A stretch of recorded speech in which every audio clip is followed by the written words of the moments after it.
Bonjour à tous, j'espère que vous allez bien. Dans cette vidéo, on va parler du calcul de limite en heure réelle et pour cela, on va détailler la synthèse qui est ici et on va l'illustrer sur un exemple avec la fonction f de x qui est égale à x moins 1 divisé par la racine carrée de x fois x carré moins 1.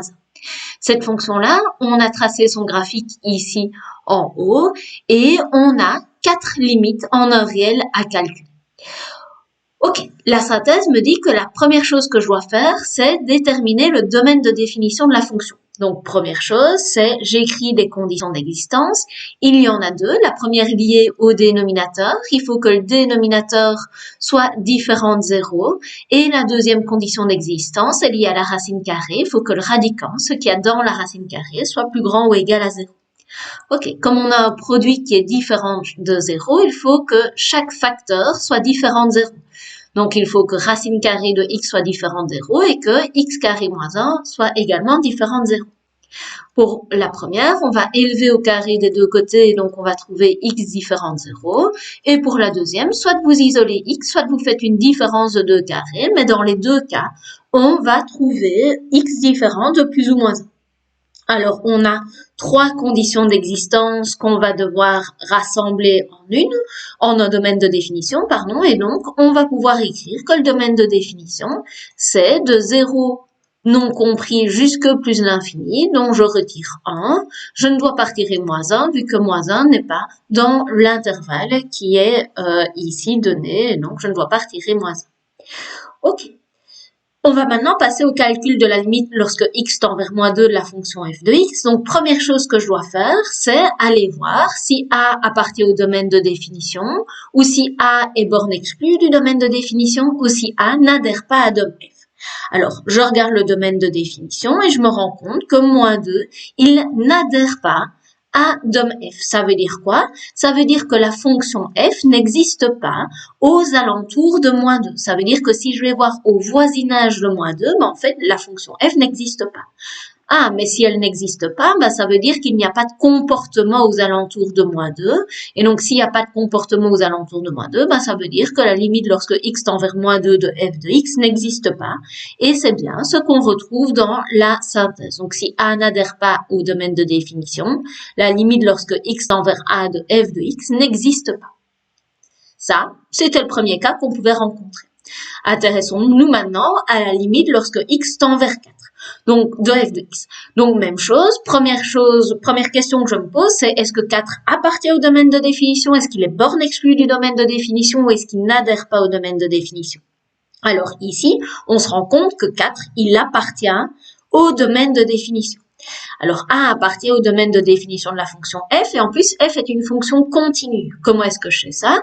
F est construite à l'aide de sommes de différences, de produits et de quotients, de fonctions usuelles qui sont continues sur leur domaine de définition, et donc la fonction f est également continue sur son domaine de définition, car les opérations que je viens de citer conservent la continuité.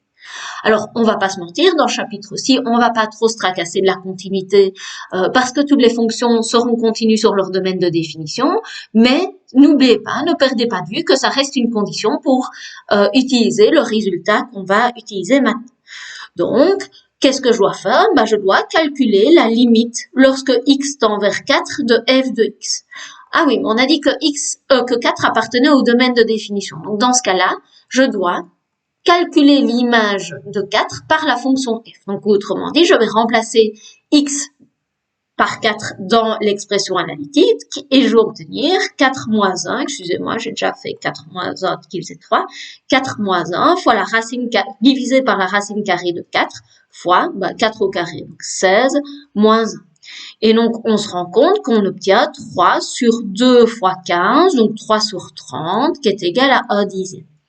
Et donc ça, en fait, on va pouvoir aller vérifier graphiquement parce que qu'est-ce que cela signifie? En fait, cela signifie qu'on a un point noir de coordonnées 4, 1 dixième.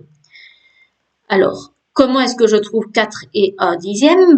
Le 4, c'est parce qu'on avait une limite lorsque x tend vers 4 qui me donne l'abscisse du point que je considère et l'ordonnée est donnée par la valeur de la limite. D'accord? Et ça, graphiquement, on peut aller vérifier cette information. Ici, le poids 4 dixièmes. Alors, graphiquement, lire que c'est un dixième, c'est compliqué. Par contre, on voit que ça a du sens. Si on avait obtenu un poids 4,2, bah non, vu le graphique, on se serait inquiété. On n'a pas toujours le graphique sous les yeux, mais quand on l'a, c'est bien d'aller vérifier nos solutions, nos réponses. Bien.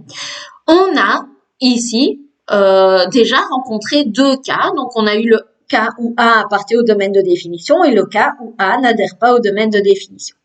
On va maintenant s'intéresser à la limite lorsque x tend vers 1.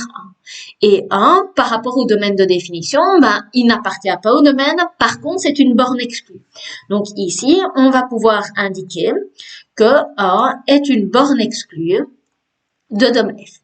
Alors si je reprends ma synthèse, la synthèse me dit que vu que j'ai une borne exclue, on est sûr que la fonction s'écrit comme une fraction. Alors ça, on le savait déjà, l'expression analytique, on la travaille depuis un petit temps maintenant. Et donc, on a bien une fraction dans la fonction f. Et en plus, on sait que le dénominateur s'annule en a. En effet, si je prends le dénominateur de ma fonction et que je remplace x par 1, le dénominateur s'annule. Donc, x racine carrée de x fois x carré moins 1 s'annule bien en 1. Donc, comment est-ce qu'on va faire? La première chose qu'on va faire, la synthèse me le dit, il faut que je m'intéresse au numérateur de la fonction en A. Donc, on va faire comme d'habitude, on va remplacer, sauf qu'ici, je sais déjà à l'avance que je vais avoir un problème au dénominateur, parce qu'au dénominateur, on a en fait racine carrée de 1 fois 0, et ça pose problème, on ne peut pas diviser par 0, c'est pour ça que je mets des guillemets. Et si je remplace au numérateur, j'ai 1 moins 1, ça me fait 0. Et donc, je suis dans la synthèse, et ici, dans la partie gauche, j'ai mon numérateur qui s'annule. Donc, qu'est-ce que je dois faire? On me dit que l'objectif, c'est de simplifier au maximum f de x. Et pour ça, on me dit qu'il faut soit factoriser, soit de multiplier par une racine carrée si elle est toute seule, soit de multiplier par un binôme conjugué si on a une racine carrée plus ou moins 1. Ok. Ici, on pourrait se poser la question, il y a une racine carrée, mais il y a également un polynôme. Donc, comment est-ce qu'on sait si on va multiplier par la racine carrée ou si on va factoriser le polynôme? En fait, il faut s'intéresser à ce qui nous pose problème. La racine carrée ne nous pose pas de problème au voisinage de 1, parce que racine carrée de 1, ça existe. Ce qui nous pose problème, c'est le x carré moins 1 qui s'annule en 1 et qui me donne le 0 au dénominateur. Donc, la partie qui me dérange, c'est le x carré moins 1, c'est un polynôme, et donc on va le factoriser. Ok, donc ça, factoriser, on sait faire. Donc, je reprends ma limite lorsque x tend vers 1. Le numérateur, c'est du premier degré. Je ne sais pas le factoriser plus que ça. Racine carrée de x, je n'y touche pas. Et x carré moins 1 devient x moins 1 fois x plus 1. C'est une différence de 2 carrés. Ok. Alors, je ne l'ai pas dit, j'aurais pu. Ceci, 0 sur 0, c'est un cas d'indétermination et on essaye depuis tout à l'heure de lever l'indétermination. Comment est-ce qu'on fait ça? En simplifiant la fonction. Donc là, c'est ce que je suis en train de faire. Je simplifie par x moins 1. Lorsqu'on a réussi à simplifier, et on a simplifié toujours par x moins 1, donc ici c'était bien par x moins 1, on va voir si en simplifiant comme ça, on a réussi à lever l'indétermination. Comment est-ce qu'on va faire ça? En remplaçant. Donc ici au numérateur, j'ai 1, donc lui, il reste tel quel. Et au dénominateur, j'ai racine carrée de 1, donc 1 fois 1 plus 1, donc 2. Donc en fait, j'obtiens 1,5, il n'y a pas de problème. Qu'est-ce qu'il aurait pu se passer? Et c'est ce qui est repris dans la synthèse ici.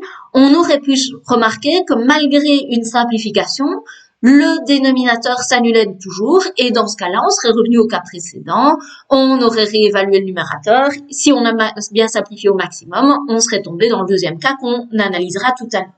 Ici, c'est pas le cas. On a bien levé l'indétermination. On a trouvé que la limite valait 1,5.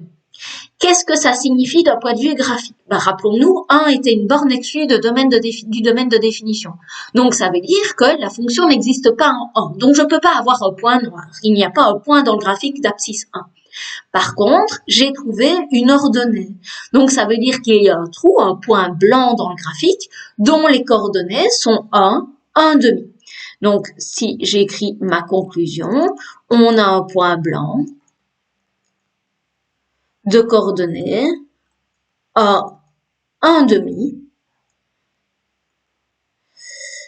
et qu'on constate bien ici dans le graphique de la fonction, on avait bien un point blanc de coordonnées 1, 1,5. Donc ça, c'est cohérent avec ce qu'on a trouvé. De nouveau, comment est-ce que je trouve les coordonnées du point blanc? Le x, c'est l'abscisse vers laquelle x tendait, et l'ordonnée du point blanc, c'est le résultat de la limite qu'on a trouvé. Ceci illustre un troisième cas qu'on peut rencontrer lorsqu'on calcule une limite en heure réelle. Il nous en reste un dernier à analyser. On va le faire ensemble en x égale à 0. X égale à 0, je me rends compte que 0 est de nouveau une borne exclue du domaine de définition. Donc 0 est une borne exclue de domaine f. Et donc, on sait que le dénominateur va s'annuler en 0. Donc, comment est-ce qu'on va faire? On va faire comme toujours. On va aller remplacer tout en sachant cette fois-ci, comme dans le cas précédent, qu'on va devoir mettre des guillemets parce qu'au dénominateur, on va avoir 0. On a 0 fois moins 1 au dénominateur, et au numérateur, on se rend compte qu'on a moins 1. Donc, on se rend compte que contrairement au cas précédent où le numérateur s'annulait aussi, ici, le numérateur ne s'annule pas en x égale à 0.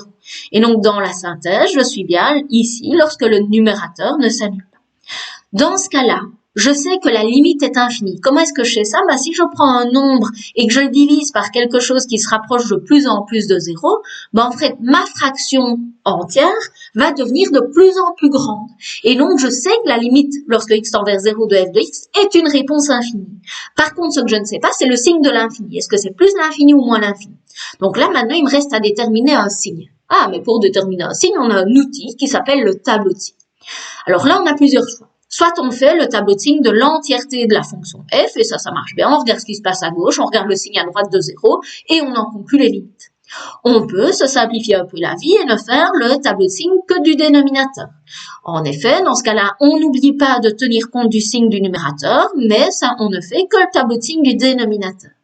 Et ici, je vais même pousser plus loin, je ne vais pas faire le tableau de signes du dénominateur en entier, je vais faire juste le tableau de signes de racine carrée de x.